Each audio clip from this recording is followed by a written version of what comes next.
Assalamualaikum warahmatullahi wabarakatuh. Perkenalkan, nama saya Fadilah dengan NIM C0C01805, Prodi Akuntansi A, Fakultas Ekonomi dan Bisnis, Universitas Jambi 2018. Dengan dosen pembimbing Bapak Wirmi Eka Putra dan Bapak Gandhi Wahyu Maulana Zulma.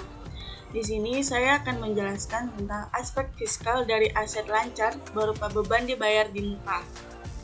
Yang pertama, definisi beban dibayar di muka.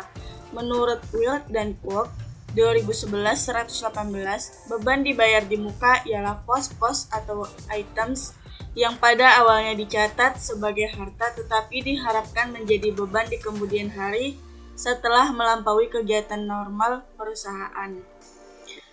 Kedua, jenis-jenis biaya dibayar di muka. 1. Sewa, membayar uang komersial sebelum menggunakannya. 2. Polis asuransi bisnis kecil. 3. Peralatan yang Anda bayar sebelum digunakan. 4. Gaji, kecuali jika Anda menunggak gaji. 5. Taksiran pajak. 6. Beberapa tagihan utilitas. Dan 7. Bunga. Konsep pencatatan akuntansi biaya dibayar di muka. Biaya dibayar di muka atau prepaid expense menurut Kamus Besar Bahasa Indonesia adalah pengeluaran yang dibayarkan untuk keperluan dalam tahun buku mendatang. Biaya dibayar di muka juga bisa dikatakan sebagai biaya-biaya yang belum merupakan kewajiban perusahaan untuk membayarnya pada periode bersangkutan, tetapi perusahaan sudah membayarnya terlebih dahulu. Pajak PPh Pasal 4 Ayat 2 dari penyewa tanah dan bangunan. Aspek perpajakan atau sewa tanah dan bangunan.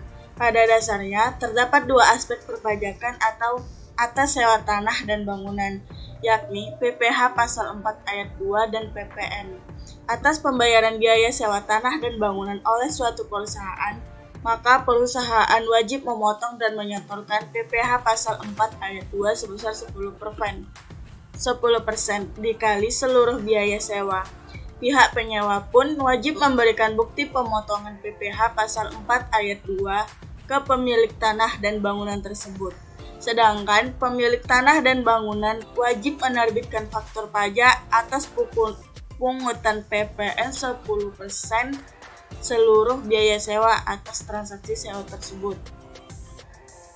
B. Cara menghitung PPN sewa tanah dan bangunan. Seperti yang sudah dikatakan pada poin sebelumnya, perusahaan yang menyewa suatu bangunan wajib menyetorkan PPh Pasal 4 Ayat 2 sebesar 10%, sedangkan perusahaan yang menyewakan bangunannya, apabila yang bersangkutan PKP, maka wajib memungut PPN 10% dan menerbitkan faktur pajak.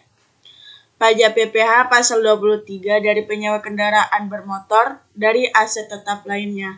Pajak penghasilan Pasal 23 PPh Pasal 23 adalah pajak yang dikenakan pada penghasilan atas modal, penyerahan jasa, atau hadiah dan penghargaan selain yang telah dipotong PPh Pasal 21. Baiklah, sekian penjelasan dari saya. Assalamualaikum warahmatullahi wabarakatuh.